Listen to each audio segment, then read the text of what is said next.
नए बच्चों के मन में जिज्ञासा है, तो उनको लेकर के आज मैं ये चर्चा लेके आया हूँ।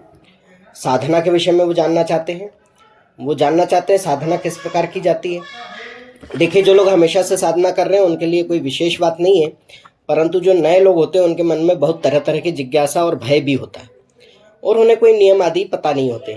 तो आज हम इस वीडियो को उन्हीं बच्चों के लिए समर्पित करते हैं, उन्हीं की जानकारी के लिए प्रस्तुत करते हैं। नमोस्तुते महामाये मातंगी मोडेश्वरी सर्व कष्ट हरे देवी भक्ति मुक्ति प्रदायिनी धर्मारण्ये स्थिता देवी हृदयारण्ये संस्थिता रक्ष रक्ष महादेवी मोड़ कुलोद्धारिणी धर्मारण्ये तीर्थस्थाने संस्थिता भवतारिणी दुष्ट कर्णाटकी धाता श्यामला रूप धारिणी मोड़ जनहा वंदिता मातंगी मोड़ कुले कृपा करो सिद्धि बुद्धि प्रदे देवी अष्टादश धारिणी। तो जो भी नए साधक हैं, मातंगी आराधना के बाद उनके लिए ये वीडियो प्रारंभ हो चुका है। जो नए हैं, चैनल को लाइक कमेंट एंड सब्सक्राइब करते रहें और चैनल को शेयर करते रहें ताकि वीडियो अन्य लोगों तक पहुँचे, अन्य बच्चों तक ये जानकारी पहुँचे। तो देखिए, ऐसा है कि साधना का अर्थ पहले जान लीजिए, तब आपको उनके नियम समझ में आएंगे। साधना का मतलब होता है साधना। किसको साधना? यानी कि कोई चीज़ आड़ी है, टेढ़ी है, या किसी चीज़ का कोई हमें निष्कर्ष निकालना है, हल निकालना है, उसको जो हम करने की प्रक्रिया करते हैं ना, ये सब चीज़ें साधना होती है। और जिस चीज़ को साध रहे होते हैं, जिस चीज़ के द्वारा साध रहे होते हैं, उसे साधन कहते हैं। तो एक साधन होती है, एक साधना होती है, और इन दोनों को करने वाला व्यक्ति साधक होता है। लक्ष्य साध्य है, व्यक्ति साधक है। तो अब आपको ये समझ में आया कि साधना का अर्थ कहने को तो अत्यंत गूढ़ है और है अत्यंत सरल भी, और ये गुरु मार्गदर्शन में पता चलता है। लेकिन जिनके पास गुरु नहीं है और वे साधना करना चाह रहे हैं, तो उन्हें भी पूरा हक है इसे करने का। तो इस चीज़ को वैदिक नियमों की भी पुस्तक आती है, उसमें आपको पता चल जाएगा। और नित्य प्रकाश कर्म भी आप मंगा के अपने घर में रख सकते हैं। वैदिक पूजा पद्धति का बेसिक ज्ञान जितना होता है सब उसमें होता है, और जितने भी पंडिताई कर्मकांड आदि सीखते हैं सर्वप्रथम उस पुस्तक से सीखते हैं। तो देखिए, आपको साधना के बारे में पता चल गया। अब साधना किस प्रकार से की जाती है, यानी हमें अपने मन को साधना है ना। हमारा मन जो चंचल है, अस्त व्यस्त है, इधर उधर भागदौड़ करता है, उसे हम कैसे साधना? उसे मंत्रों के द्वारा, भक्ति के द्वारा, पूजा पाठ के द्वारा साधना है। तो अब ये जो होती साधना विशेष काल में होती है, ऐसे चाय जब मुँह उठा के नहीं कर लेते हैं। तो इसके लिए हम क्या करते हैं, शुभ तिथि नक्षत्र बार आदि का संयोग देखते हैं, उसके अनुसार करते हैं। और जिन्हें ये सब ज्ञात नहीं है तो वो इन पंच में नहीं पढ़ते हैं, वो देखते हैं कि कोई भी व्रत या त्योहार आया है, उस दिन से ईश्वर का दिन है, शुभ दिन है, तो उस दिन से कोई भी साधना आरंभ करते हैं। और कुछ लोग इस तरीके से करते हैं कि जिस देवता के दिन या त्योहार होते हैं उससे संबंधित साधनाएं करते हैं, नाम मंत्र आदि जप सकते हैं। तो ये तो हुए कि साधना किस तरीके से की जाती। अब ये तो हुए मंत्र जप के द्वारा साधना के बात। अब नियम क्या पालने होंगे? देखिए, हमें जिस दिन से ये साधना आरंभ करनी है, तो हमें ये सोचना चाहिए कि साधना कितने दिनों की होती है। 7 दिन, 11 दिन, 21 दिन, 51 दिन, 1 महीना, सवा महीना, 1 महीना तो नहीं, सवा महीना ही रहेगी, सवा महीना और 3 महीना, 6 महीना, सवा साल, बड़े बड़े स्तर तक की साधनाएं चली जाती हैं। इसमें संख्याओं का निर्धारण करना होता है कि हम कितना पाठ या मंत्रों का जप कितने दिन में कितना करेंगे। तो यह जप संख्या भी 1008, 2100, 5100, 51,000, 1 लाख, सवा लाख, इस प्रकार से होती है। तो इसमें हमको उतने दिन डिवाइड करने होते हैं जितने दिन में हमें पूरी करना होती है। तो अगर आप इसको नियम से जप रहे हैं, कुछ दिन आप शुभ मुहूर्त से जपना शुरू कीजिए मंत्र पाठ को, तो उससे आपको पता चलेगा हम कितनी देर में कितना पाठ कर पाते हैं, और उसके अनुसार आपको पता चलेगा कि हम कितने दिन की साधना में कितने मंत्रों का पाठ कर पाएंगे। एक तो ये हुआ। दूसरा ये हुआ कि आप उतने दिन की साधना को कर पाएंगे या नहीं। संकल्प आपको उतने ही दिन का लेना है। आपने 21 दिन का ले लिया और 7 दिन के बाद ही कोई आपका मन में इस तरह की बात आई कि मैं अब नहीं कर पा रहा हूं, तो बड़ा भारी दोष लगता है। तो ये सब चीजें निर्धारित कर लें। इसके बाद ये होगा कि हमें जिस दिन से ये साधना आरंभ करनी है उसके 1-2 दिन पहले ही हमें अपने पितरों की, कुल देवी देवताओं की पूजा कर लेना चाहिए, उनसे आशीर्वाद लेना चाहिए।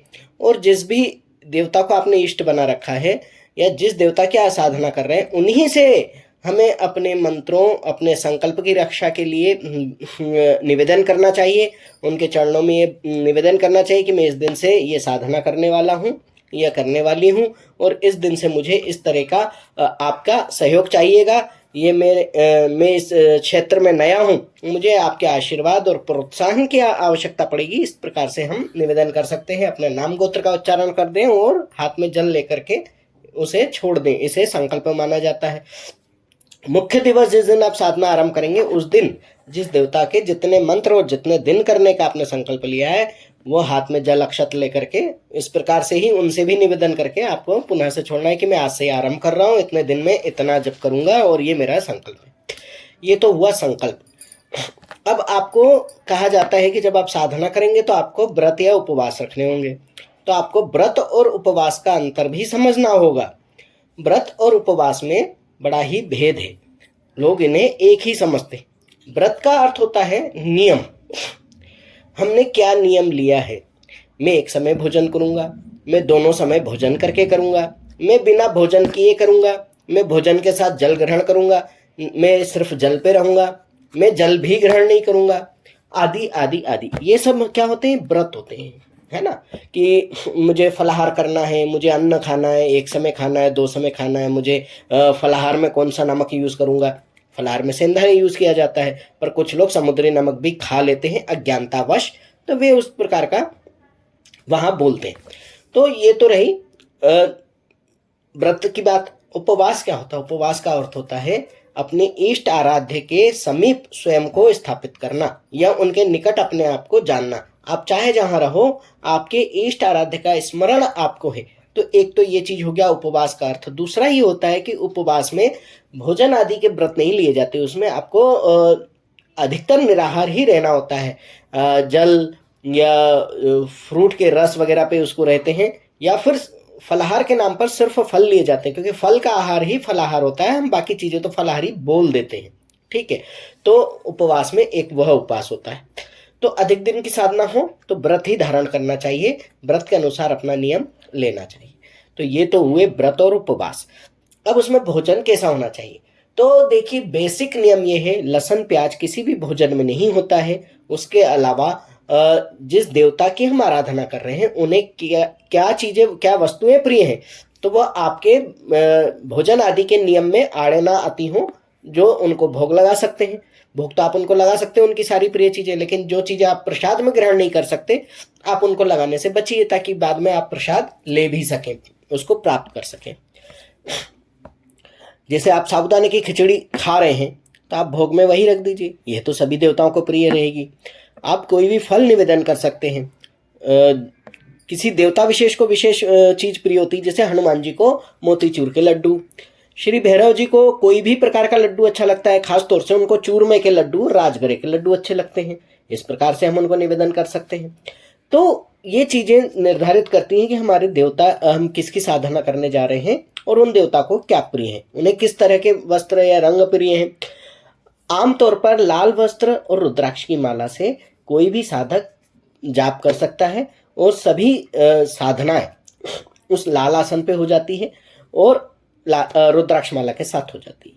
विशेष अनुष्ठान विशेष गुरु आज्ञा से ही करना चाहिए, जिनके लिए अलग अलग मालाएं होती हैं। जैसे नारायण के लिए तुलसी, दुर्गा और शिव के लिए रुद्राक्ष, और लाल चंदन की माला भी प्रयोग में लाई जाती है दुर्गा जी के लिए। गणपति के लिए रुद्राक्ष भी मान्य है, स्फटिक आदि की मालाएं भी मान्य हैं, और कुछ लोग मूंगे आदि की मालाएं भी प्रयोग में लाते हैं। तो जैसा जिसके गुरु निर्देशित करें उन्हें वैसा करना चाहिए। तो सामान्य तौर पे यदि आप वैष्णव भक्त हैं तो आपको तुलसी माला से जाप आदि आरंभ करने चाहिए, और यदि आप शैव मत से हैं या शिव भक्त हैं या देवी भक्त हैं तो आपको रुद्राक्ष की माला से प्रारंभ कर देना चाहिए। मालाएं बदलना बार बार नहीं चाहिए, एक ही माला पे आप कर सकते हैं। मालाओं के सुमेरु को लांघते नहीं है, जहाँ शुरू करते हैं और जैसे ही उसका एंड आता है वहां से उसको पलट लिया जाता है। बीच की 2 उंगली और अंगूठे का प्रयोग किया जाता है। अंगूठे के पास वाली उंगली और छोटी उंगली को माला पे नहीं चलाया जाता है, इसका ध्यान रखना है।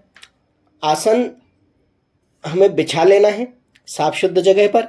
आसन पर बैठकर जब तक पूजा आदि कर लेना है। उसके बाद जब तक पूजा पाठ हो जाता है तब आसन के पास जल छोड़कर उसे मस्तक से लगाना होता है। तब कहीं जाकर के आप उस आसन को मोड़ करके घड़ी करके वापस रख सकते हैं। पूजा पाठ के बाद आसन को कभी झटकना या फटकना नहीं चाहिए। आपके आसन पे कोई और व्यक्ति ना बैठे या चढ़े, कोई जीव जंतु उसके ऊपर से ना गुजरे, इस बात का ध्यान रखना चाहिए। आसन खुला हुआ नहीं छोड़ देना चाहिए। कोई और उस पर से गुजर सकता है, लात रख सकता है, उसकी नेगेटिव ऊर्जा उस आसन पे आ सकती है और आपकी पॉजिटिव ऊर्जा उस व्यक्ति तक जा सकती है। तो दोनों ही चीज़ों से हमें बचना होता है। इस प्रकार के ये सामान्य नियम होते हैं। भोजन में लहसुन प्याज का, जैसे मैंने कहा था, नहीं खाया जाता है। शिव पुराण में दिया हुआ है कि शिव जी की जो भक्ति वंदना करते हैं या जो साधक अपनी शक्तियों को जागृत करने के लिए ये सब करते हैं, उन्हें साधना काल में गाजर आदि का भी सेवन नहीं करना चाहिए। लाल दाल यानी कि मसूर की दाल का सेवन नहीं करना चाहिए। उन्हें हींग का तड़का भी नहीं लगाना चाहिए। ऐसे पदार्थ जो कामोत्तेजना बढ़ाते हों उनका सेवन नहीं करना चाहिए। बेकरी आदि का आइटम नहीं खाना चाहिए। इससे पेट जाम होने लगता है, पेट जाम होने की संभावना होती है। और वह चीज़ें जब आप ध्यान तपस्या आदि के लिए घंटा से 2 घंटा आसन लगाते हैं तो आपके पेट, मन, मस्तिष्क के सभी को विकृत और खराब कर देती है। तो इन चीज़ों से इसलिए बचने को कहा गया है। अन्यथा आप 2 समय भोजन करके भी अगर आप जाप करते हैं और आपको कोई तकलीफ और कष्ट नहीं है तो आप बिल्कुल कीजिए। तीसरी चीज ये होती है कि जितना शरीर को कष्ट दिया जाता है उतना तेजी से आपकी कुंडलिनी शक्ति जागृत होती है और इसीलिए शरीर को तपाने के लिए इसे तप कहा गया। तो तप, साधना, ध्यान, चिंतन, मनन, ये सभी एक दूसरे से जुड़ी हुई चीजें हैं जिन्हें हम ये नहीं कह सकते कि ये तो सिर्फ साधु संन्यासियों की कही गई बातें हैं तो हम इसको अलग अलग तरीके से करें। सबसे मुख्य बात, यदि आपके गुरु हैं तो गुरु ने आपको साधना किस प्रकार से करने को कहा है, आपको उसी प्रकार करना है। गुरु ने यदि कहा है कि आपको ये साधना दिन में करनी है तो वो आपको दिन में करना होगी। उन्होंने कहा है रात में करनी है तो रात में करना होगी। अब यहाँ समस्या उत्पन्न होती है समय की। सभी लोग कामकाजी होते हैं तो ऐसी अवस्था में आपको गुरु से परामर्श कर लेना चाहिए। मन मर्जी नहीं करना चाहिए। गुरु जैसी फिर आज्ञा दें वैसा आप करें, उस तरीके से समय निकाल करके उसको करें। फिर बात आती है कि किन किन नियमों का हमें पालन करना चाहिए। तो ये जितने जो नियम मैंने अभी शुरू में बताए हैं सारे बेसिक नियम हैं, ये तो हमें करना ही है। इष्ट आराध्य की पूजा के लिए देखिए हम क्या करते हैं, नित्य जो दीपक लगाते हैं, हमने अपने घर में 1 लगाए हैं, 2 लगाए हैं, 4 लगाए हैं, जो भी हम रोज लगाते हैं वो तो आप लगाते हो। लेकिन जिस देवता की आप साधना कर रहे हो उसके निमित्त आपको 1 दीपक लगाना ही चाहिए। जिस देवता का घी का दीपक लगता है उसके लिए घी का दीपक साधना काल में जलाना है आपको, और जिसका तेल का लगता है उसके लिए तेल का लगाना है। यदि उस देवता का ही आप नित्य दीपक लगा रहे हैं तो अलग से दीपक लगाने की जरूरत नहीं है, उनका आप नित्य स्मरण कर रहे हैं। लेकिन वो साधना काल के लिए हम विशेषकर इसलिए करते हैं, यदि कोई जैसे मेहमान हमारे यहाँ आता है ना तो हम उसके लिए स्पेशल ट्रीटमेंट देते हैं। तो बस यही चीज़ यहाँ लागू होती है, ताकि हम जिसकी प्रसन्नता के लिए कर रहे हैं वो प्रसन्न हो, उनकी प्रसन्नता के उपाय करने चाहिए। एक तो ये हुआ। हमें आचमनी करना चाहिए, मुख शुद्धि करना चाहिए। मुख शुद्धि करना चाहिए का तात्पर्य है कि आपने देखा होगा पंडित जी जैसे आप आरती पूजा के बाद जाते हैं चरणामृत ही आपके हाथ में देते हैं, अंजलि में आप उस चरणामृत को लेकर के पी लेते हैं, जिससे आपके मन की और शरीर की शुद्धि होती है। बिल्कुल उसी प्रकार से 3 बार अंजलि में जल लेकर के सीधे हाथ में और उसको मुख में डाल लेना चाहिए और उससे शुद्धि मानना चाहिए। और आपको पूजा के दौरान बार बार उठना नहीं है, आप कम से कम उठें आसन से। घंटे 2 घंटे की बात है तो हो सकता है आप 1 बार उठें, क्योंकि नए हैं उतनी देर आप नहीं रुक सकते हैं। लघु शंका या दीर्घ शंका अगर आती है तो आप अपने सारे वस्त्र उतार करके जाएं, अपना जो भी कर्म है वो करके और शुद्ध होकर के नहा धो करके आ जाए और आसन पर लगा लें। यदि आप स्वस्थ नहीं है तब आप मुंह हाथ धो सकते हैं, शरीर पर जल सिंचन कर सकते हैं, गंगा जल यदि घर में हो तो उसे अपने ऊपर छिड़क करके शुद्धि कर सकते हैं और अपने नियम को पूरा कर सकते हैं। क्योंकि काफी लोगों की ये समस्या होती है कि हम आसन पे बैठ गए हैं, अब हमें लघु शंका आ गई, दीर्घ शंका आ गई, हम क्या करें। बार बार नहीं जाना है, जितना हो सके आपको जमीन पर ही आसन लगाना है। आपसे बैठते नहीं बन रहा है तो कोई बात नहीं, आप जैसे बैठ सकते हैं आप वैसे बैठिए। धीरे धीरे आपको आदत पड़ने लगेगी। कई बार क्या होता है, कुछ लोग मेहनत मजदूरी करते हैं, बहुत ज़्यादा दौड़ भाग करते हैं, श्रम करते हैं। वे अगर पूर्ण वैदिक नियम से उनको कहा जाए कि बिल्कुल ही सीधे बैठ जाओ, बिल्कुल ही ऐसे कर लो, वो पुराने हों तब भी उनको असह्य हो जाता है, वे नहीं बैठ पाते हैं। लेकिन वे मन से अपने नियम को पूरा जरूर करते हैं, क्योंकि भगवान मन और भाव से भी चलते हैं। लेकिन नए साधकों को हमेशा प्रयास करना चाहिए कि वे शुरू से ही अपनी आदत अच्छी डालें, ताकि उन्हें ये सब चीज़ें और स्पष्टीकरण देने की आवश्यकता न पड़े, एक्सक्यूज ना देना पड़े कि मैं दिन भर थक गया था, या मेरे को ऐसा है, या मेरे को आदत नहीं है, या मैं नया हूँ। धीरे धीरे आप आदत डालिए, अभ्यस्त होइए, तब आप बैठने के अभ्यस्त हो जाएंगे। क्योंकि साधना क्षेत्र में अगर आप जा रहे हैं, नित्य पूजा कर रहे हैं वो ठीक है, लेकिन यदि आप साधक बनना चाह रहे हैं, यदि आप सवारी वाले हैं, तो आपको हो सकता है भविष्य में 8-8 घंटे तक बैठ के पूजा पाठ करना पड़े, मंत्र जाप आदि करना पड़े, साधनाएं करना पड़े, 3-3, 6-6 महीने तक करना पड़े पूर्ण ब्रह्मचर्य के साथ। तो आपको इसके लिए धीरे धीरे अभ्यस्त होना ही पड़ेगा, तभी आपका आत्मिक उत्थान है। देखिए, हम उतने भक्ति भाव के लोग नहीं है। जैसे उदाहरण देने को तो आप कह देंगे कि फलाना व्यक्ति था, वो कुछ नहीं करता था, वो पागलों की तरह घूमता था, उसे सिद्धि हो गई, वो ऐसा चमत्कारी हो गया, लेकिन उसको निजी स्वार्थ कुछ नहीं है। वो चमत्कार दूसरों ने भले महसूस किया हो, लेकिन वो अपने जीवन में उस चमत्कार का वो कोई लाभ नहीं लेते। लेकिन हम सभी स्वार्थी लोग हैं, हम किसी न किसी विशेष कामना से ही सिद्धि साधनाएं करते हैं, कुछ न कुछ इष्ट आराध्य से प्राप्त करना चाहते हैं, इसलिए साधनाएं करते हैं। तो हमें उस प्रकार के कड़े नियमों का पालन भी करना चाहिए।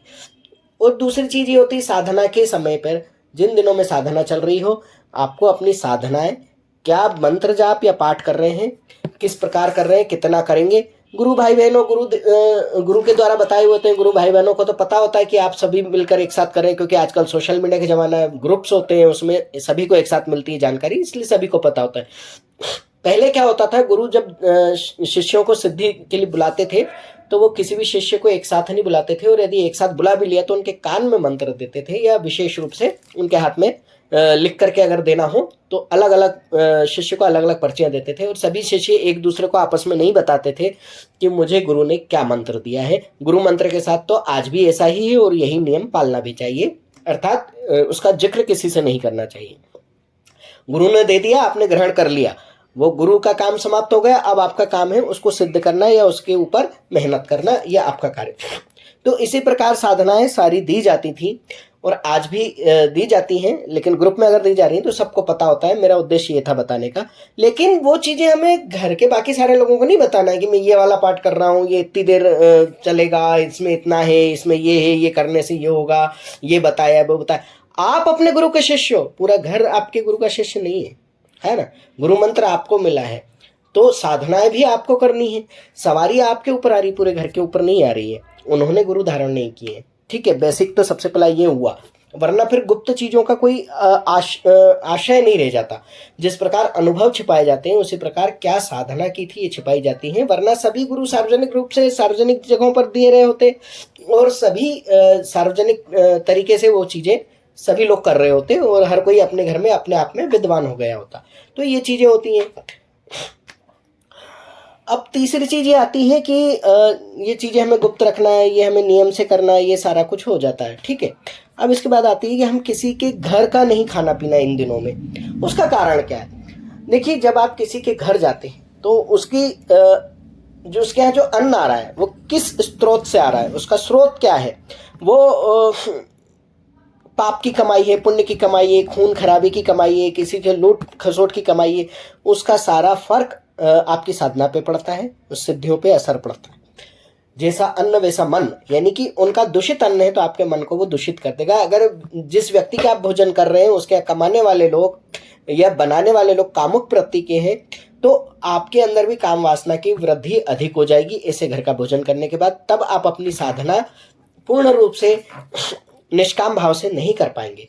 इसीलिए दूसरों के यहाँ खाने से मना किया जाता है। फिर एक कारण ये भी होता है कि दूसरे के घर में जो महिलाएं भोजन बना रही हैं, या बाजार में जो आप देखते हैं, होटल में, रेस्तरां में, देखो सभी कमाने के लिए बाहर जाते हैं, सभी मजबूर हैं और वो कमाते हैं, तो वो ऐसे छुट्टियां नहीं कर सकते ना 4 दिन की अशुद्धि में है तो हम 4 दिन होटल में बनाने नहीं जाएंगे। वो तो उनका रोज का नित्य काम है, उन्हें करना है।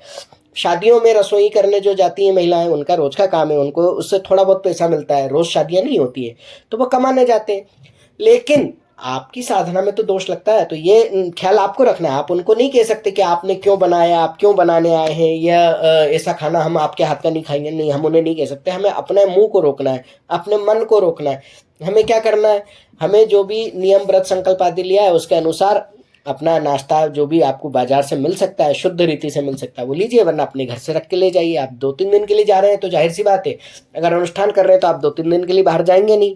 लेकिन मजबूरीवश अगर जाना ही पड़ रहा है तो आप जहाँ हैं वहाँ साधना तो करेंगे। आपके नियम वो चलने चाहिए, पूरी तरह चलने चाहिए। तो अब आप क्या करेंगे, आप शुद्ध रीति से फलों का सेवन कीजिए। फलों में तो कोई दोष लगना नहीं है, और फल तो कोई भी बेच सकता है मार्केट में, तो वहाँ जो भी पुरुष बेच रहे हो वहाँ से ले लीजिए। लेकिन उनमें भी देखिए कि वे शुद्ध रीति से कर रहे हैं या नहीं कर रहे हैं, है ना। ये सब ध्यान आपको रखना है। ये तो हो गई खाने पीने आदि से लेकर की बात, साधना के नियमों की बात, गुप्त रखना है इस तरह की बात, आसन पे कैसे बैठना है इसकी बात, माला कैसी हो इसकी बात, ये सब हो गया है। अब आती है बात कि नियम किस प्रकार से निर्धारित होते हैं। देखिए, गुरु तो हमें नियम बताते ही हैं कि आपको ये साधना इस प्रकार से करनी है, ऐसे करनी है, वैसे करनी है। लेकिन देखिए, बाल की खाल निकाल करके गुरु कितना बताएंगे, क्योंकि हर व्यक्ति के मन में एक अलग प्रश्न होता है, अलग सवाल होता है, उसकी एक अलग सोचने की क्षमता होती है। तो व्यक्ति तरह तरह के सवाल करता है ना। तो गुरु जो भी नियम बता देते हैं, एक तो वो चीज हो गई। दूसरा, आपके घर परिवार में पूजा का क्या पद्धति है। किन्हीं लोगों के यहाँ शाम को पूजा होती ही नहीं है कि नहीं साहब नहीं करना है, सिर्फ दीपक बत्ती लगा दिया, अलग से कुछ नहीं करना है। उनके घर में व्यवस्थाएं इस तरह की होती हैं कि व्यक्ति रात की साधनाएं कर ही नहीं सकता। तो वो व्यक्ति क्या करेंगे, वे दिन की करेंगे या सुबह सुबह जल्दी उठ के साधना करेंगे, है ना। तो वो हो गया एक पारिवारिक, किसी के परिवार में किस देवता की पूजा निषेध है तो उसके बारे में गुरु से चर्चा करके बात कर सकते हैं। उसका जो भी हल गुरु बताते हैं वो करना है। तो ये हुए पारिवारिक माहौल, पारिवारिक समस्याएं और पारिवारिक रीति रिवाज।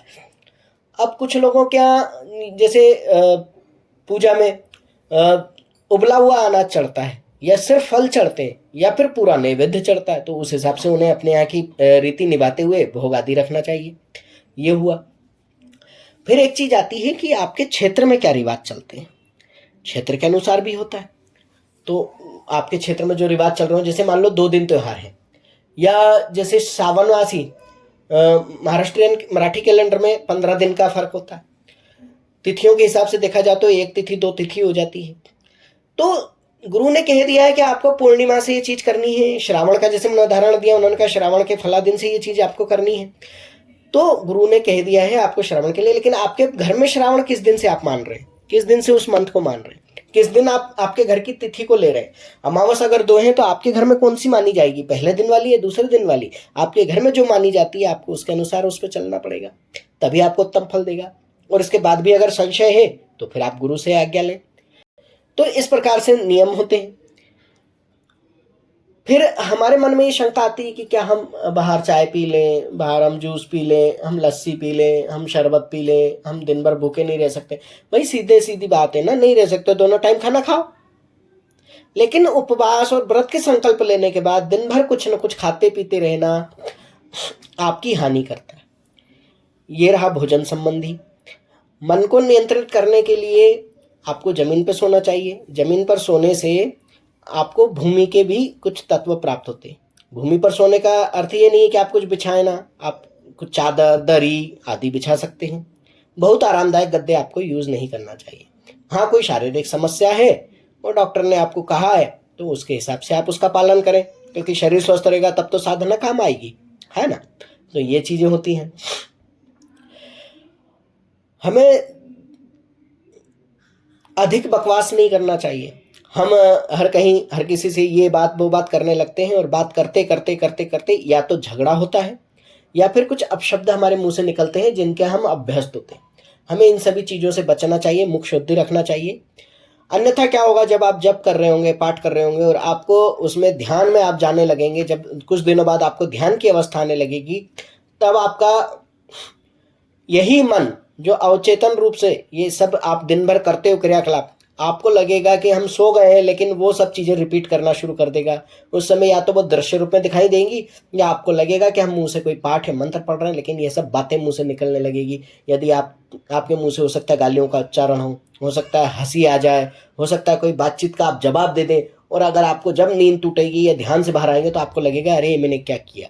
तो इस तरह की अवस्थाओं से बचने के लिए कहा जाता है कि अपने मन को संयमित करने के लिए दिन भर भक्ति भाव पूजा की बातें करें, पूजा की चर्चा करें, भक्ति करें, अपने इष्ट आराध्य का चिंतन करें।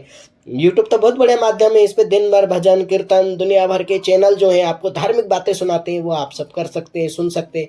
तो ये सब चीज़ें बिल्कुल होना चाहिए। बस यही छोटे छोटे और बेसिक नियम है जो अगर आप इसको पालते हैं तो आपको फायदा होता है। इन दिनों में मैयत सूतक की जगह तो जाना ही नहीं चाहिए। जहाँ रुदन हो रहा हो, जहाँ क्लेश हो रहा हो, वहाँ का भोजन हम कैसे ग्रहण कर सकते हैं या वहाँ हम कैसे जा सकते हैं, ये अवसाद हमारे मन में आता है। और अत्यंत ही निकट की कोई रिश्तेदारी हो जिससे हमें सूतक तो न लगता हो, लेकिन वहाँ जाना आवश्यक हो, परम आवश्यक हो, तभी जाना चाहिए, वरना साधना काल में इन चीज़ों से बिल्कुल परहेज रखना चाहिए, नहीं जाना चाहिए। बस आज के लिए इतना ही। यदि कोई और प्रश्न रह गए हो तो आप लोग बिल्कुल पूछ सकते हैं, इसके जवाब आपको दिए जाएंगे। जय मोड़ेश्वरी, बोल बम। ओम मणिक्यमणावक्लाल्यन्तीं मदालशां मंजुलवाग्विलासां महेन्द्रनीलं द्युतिकोमलांगी मतं कन्या मनसा स्मरामि।